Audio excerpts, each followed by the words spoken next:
Hello. Thank you for coming and for staying also. We're going to start with a couple questions up here while you guys gather your thoughts and think about what you'd like to ask, and then we'll open it up to you for whatever you'd like. Miranda, it's been 6 years since the last movie, but in between you've been doing sculptures and performance, and you wrote a book of short stories. How did this grew out of a performance. Of all the things that you worked on in between, how did you know that this one was the thing that was going to turn into the next movie? Right.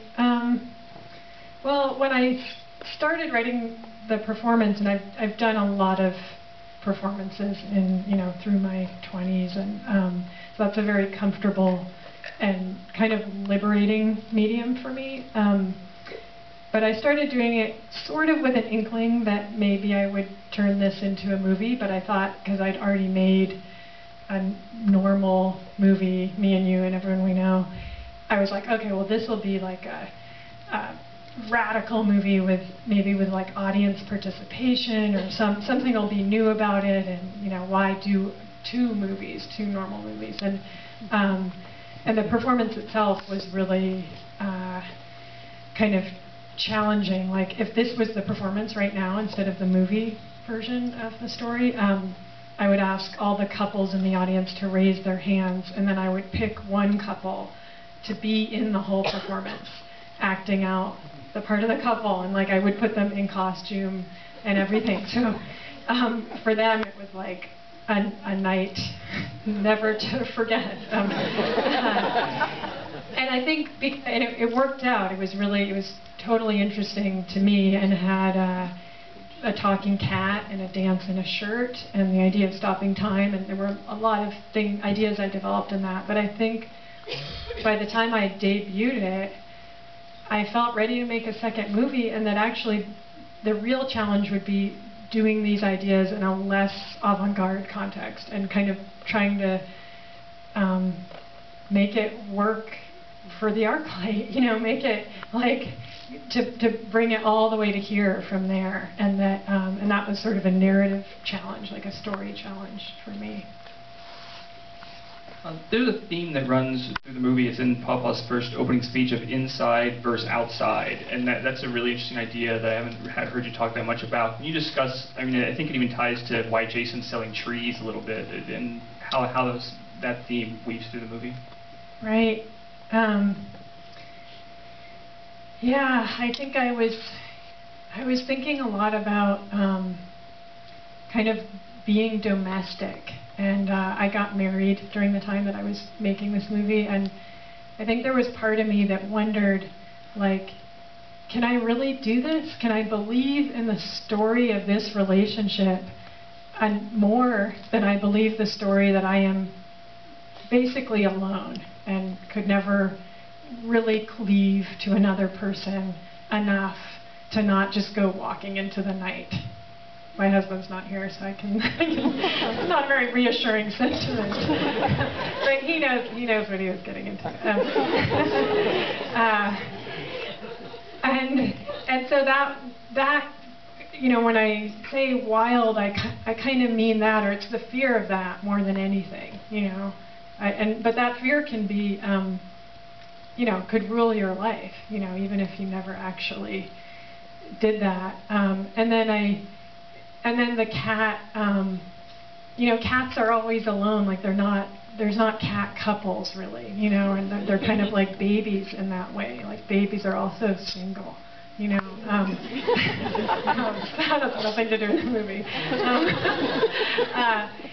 But it was just, so a cat seemed, and the idea of this stray cat in the night, it just, that was just being kind of loose with that idea, and extending it to Papa as well. If you just want to throw up your hands if you have a question, we'll grab. Don't be shy. Right here in the middle. Can you deconstruct Shirley a little bit for us? Sure. Yes. Well, I have a yellow shirt myself, first of all, that I've had forever. That's less handsome than Shirley. I call it nighty, and it's more threadbare. This shirt that I've had since I was a little baby, it predates everything, every boyfriend, my whole career, every way that I have created my identity. And so I think I imagined if I was to ever forsake myself, all those things that I know myself by, my creativity and all my expectations for myself and my love, that Shirley might come crawling after me, like Nighty, which is really, you know, it's just like that you can't escape your own soul, you know? Like I fantasize all the time about fleeing. Obviously, I just said that, but it's knowing that like you can't. There's no way you can get away from yourself, and so then yeah, I wanted, and I guess I also didn't want my character to just look super guilty, you know, or sort of stricken. Like I wanted some way to make it more external than that, because when those feelings come, when you have betrayed yourself in some way, and those feelings come, it's almost like they're coming from the outside, and you just want to get away from them and like distract yourself, numb yourself however you can, and then yeah, wanting to make there be some kind of transformation. That's the shirt dance, you know. So contending with it, and then one last piece of trivia. So on the shirt, it says "C'est la nuit." This is the night. Which was really just because I wanted to make it clear that this was a T-shirt, not like some exercise band or something. I don't know what. It just seemed like I should have something on there. But I thought I'd put it in French because I can't read French, and that would make it less distracting, you know.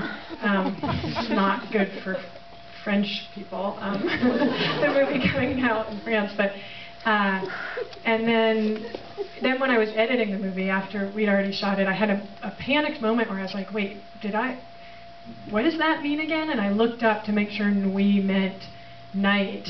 And I looked it up on Wikipedia, and it does mean night, and it also is this Egyptian goddess thing whose very meaning is that you climb inside of her and come out transformed. What? I just felt, so you can look it up. It's much more eloquent and beautiful than what I just said, but that was very reaffirming. So it is that also. At what point in the process did you find that out? Just some really bad editing day when you're like just grasping at straws and you're like, look at, you know, like Wikipedia's going to help you with your edit, you know. Like, I was like, okay, this is going to be good now, I can tell now.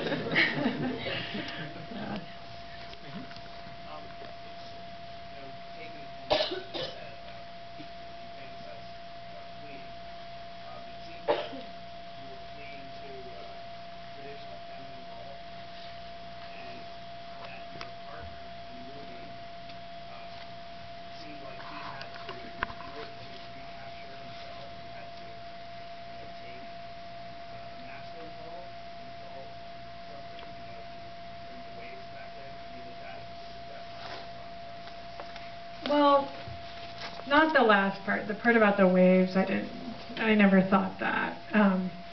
But I did want it to be that there's I never wanted it to seem like this is an affair of great passion. I wanted it to feel like she was purposely choosing someone who wouldn't get her and wouldn't expect all the things that she expected of herself, or that Jason even expected of her, or she thought he expected of her.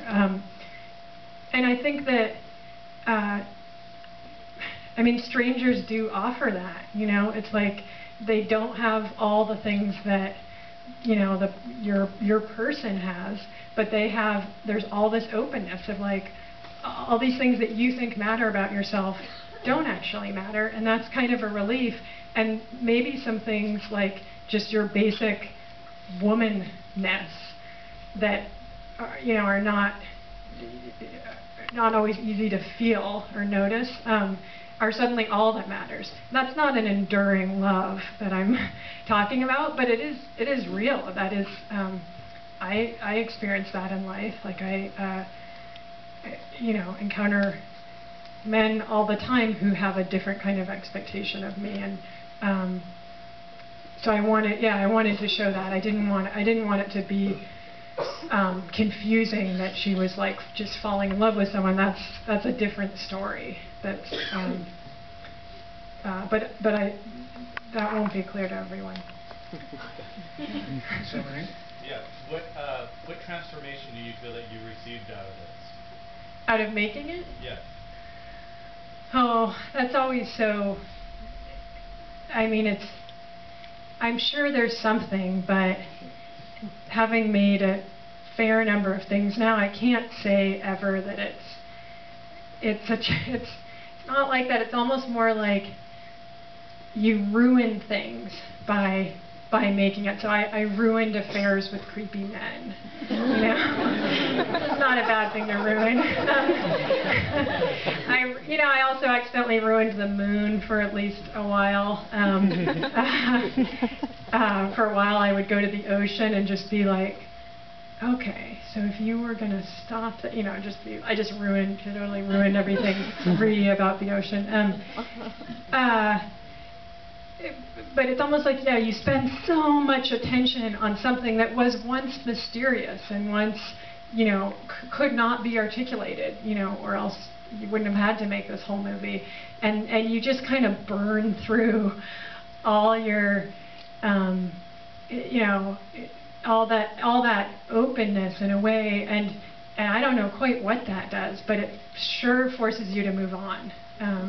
You have a follow-up question? Yeah, follow-up question is, I've seen your art over at the Design Center, and you brought that to many people. So what was your experience that you were wanting to bring from this film to many people? Well, I mean, some of the stuff that I was talking about just now, I didn't feel like I'd seen. And it felt, obviously it's a movie, hopefully for everyone, but I felt especially like there were some real feminine things in there that were just like, even in my darkest days making this, I would kind of smile to myself thinking, like, if I can really pull that off and see that on the big screen, like, that's just so the kind of thing me and my friends would talk about, but that I would never see up there. So just that kind of simple feeling. And then with this particular movie, I think when I imagine what am I sending people off with, because you do feel you're dying for people to see it, but you feel kind of responsible, like just hope it'll be a good thing for them, and I hope it's the kind of sadness that feels so full that you feel like you are compelled to do something with it. Whether that's just to like feel more than you were feeling before, or make something, or talk to someone. So I can't say that it's it's just you just walk out like heart-warmed and laughing, But to me, that kind of full sort of sadness is I like that feeling. Yeah. Yeah, it's a beautiful experience. Okay, thank you.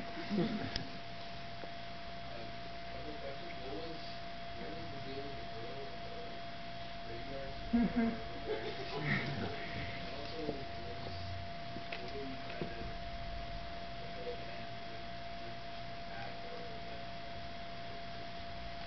Right, well, it's all open for interpretation. I mean, usually you wouldn't have the person right here, right, to like cliff notes for you. But I can say a little bit. I mean, the girl with the whole, that's not that, it's a mysterious thing to me too, which I've had in other pieces I've made. I had a whole performance about a woman burying herself in her backyard, and I was that woman, and so it's something that's been turning in my head for a while. For this movie, I think I really just wanted there to be this moment where my character Sophie realizes that there is a real little girl that needs to be watched, and it's not herself. She's not that little girl. And I wanted that to feel like a lot, and so that was the moment, that she would come in from that and not and be so needing someone. That's not a very direct answer, but I'm going to answer someone else's one question rather than your second one. That's all right. For diplomacy. What fascinates you about girls dancing in their room on YouTube? Well, a lot of things. I mean, I didn't initially, I had the idea of Sophie being a dancer before I started looking up girls dancing, but I was kind of interested. I was like, well, what kind of dancer is she? I mean, what, all the different ways that people dance and dance online. And I guess, for me as a filmmaker and as a woman who's always had this fantasy that, girls would be shooting movies, right? It was kind of intense to look up me dancing on YouTube and see like a kabillion videos of girls shooting movies of themselves, and I have nothing obviously against shooting yourself. I know that impulse, but that it stopped there, and I don't even have I love to dance myself, so I don't have a judgment of that, but it is tantalizingly close to some kind of revolution, while being sort of the inverse of that, which isn't really, that's not really in the movie, but it seemed interesting given that there is that'd be like the last thing I should associate myself with, right? If I want to be like a powerful woman director, those girls, we have nothing in common. They're, so it seemed that appealed to me in and of itself, just putting us together, and then also, quite frankly, it is totally addictive watching those girls. Even just recently, I was trying to do a blog post on the movies website and give some examples of the girls I watched, and I lost a whole day. I just was like, I could just one after another, because I was, there's so many, all the things that are interesting about them are also not the things they intend, it's like the way the rooms look and so, yeah. And it, when I very first was starting out, before I'd even made a movie, I started a distribution network for girls and women making movies called Joni for Jackie, and that was every girl who sent me her movie, I would send her back a tape with her movie on it and 9 other movies made by 9 other girls. And I did that for a long time, for years and years, and made, compiled hundreds of movies by girls. So that's, I mean, there's no one would know that, but that was my beginning. So so it was somehow connected to that in my mind. In the very back row. You have such a completely honest, emotional richness to your work, and I was wondering if this movie was kind of you shaping your worldview, or it kind of shaped your worldview, or if it just was a funneling of how you see the world. What? How do I answer? I mean, no, I think there's a good question. I'm just not. Do you feel like it was you kind of funneling how you perceive the world? Right. Or do you feel like it kind of changed how you? I don't know. I guess. I mean, I never am. It's always coming from the inside out. I mean, when sometimes I'll get asked, is this how you see society today, or things like that, and I don't, it's always just trying to show feelings. Very honest, I guess. Yeah. Okay, good. Thank you. Also in the back row. There's a real open, kind of a brave and open way that sexual behavior is in this movie and your other film, that I think is very unusual and people don't usually see it in films. Do you worry that kind of honest or innovative way of showing, behavior of a character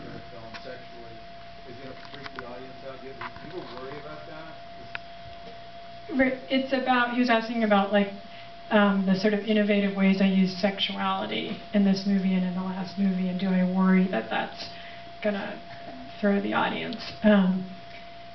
Well, you know, it's so wide open, sex. Like, mostly the same thing has been done again and again. So it's kind of a great territory. There's almost nothing you could do that has already been done unless you do that one thing, you know. And to me, you know, it's also just an easy, like, sex is not only desire, it's also, you know, has to do with like fantasy and shame and humiliation and like a whole rich territory, and disconnection too, and, you know, and desire also. Isn't that funny that all those things should be in the same place? And so it's always, and I like reading and watching sexual things. So I just figure maybe other people do too. And for this movie, and it's funny, with the last movie I remember, like, no one knew who I was, so they just kind of assumed I was my character, Christine, in that first movie, who's pretty sweet. And I remember thinking, like, God, my friends know that I'm also like the pervert guy putting the signs in the window. You know, like, that's so obvious to the people who know me, but oh well. But in this movie, yeah, I guess I wanted to sort of take that on, in part because I feel like my character and how I look and how I would be, like, that woman's not supposed to have a sex scene, you know? Like, I don't know, that scene, I don't know, like, she's too scrawny or anxious or something, I don't know, like, why I wouldn't get one, but I wouldn't usually. Yeah, and then I remember actually, though, still I had, I guess, a little bit of timidity, because I remember an ex-boyfriend of mine who's a director read a draft of the script, and the scene that I'm in was very short. It was just sort of like some fumbling and then a cut. And he was like, you know, this is kind of rare that a woman would write a sex scene that she's going to be in, that she's going to direct. And I know you, and it just seems like you might want to go a little further with that. And so that was nice. That was encouraging, and I did. We have time for one more question, so think of a good one. Real quick, as you leave, Miranda's made these little buttons for everyone that say, I have seen the future, and there's an usher outside that has them if you want to grab them while you go, wear them around town and whatnot. And also earlier, this gentleman mentioned Miranda's artwork is up at the Pacific Design Center over on San Vicente. It's 11 Heavy Things, which has been in Venice and New York, and they're interactive sculptures which you take your pictures with and pose with the sculptures, so check those out if you get a chance. How long are they out? Through October. Yeah. Okay, so one last question, this guy right here. If not for the freezing time, that seemed like things would hit a really aggressive tone, and that led me to wonder what the motivations were behind the freezing time. If that was a goal or something else. You mean like what would have happened in that scene? What? Yeah, I just right. thought normally, like in the standard story, then no one would freeze time, and the whole movie would be changed by the fact that things get really angry at that point. Right. I mean, I guess I sort of felt like that well, I mean, I feel like time really does stop, but on some level, because she does go, you imagine in her world, that scene probably did happen, you know?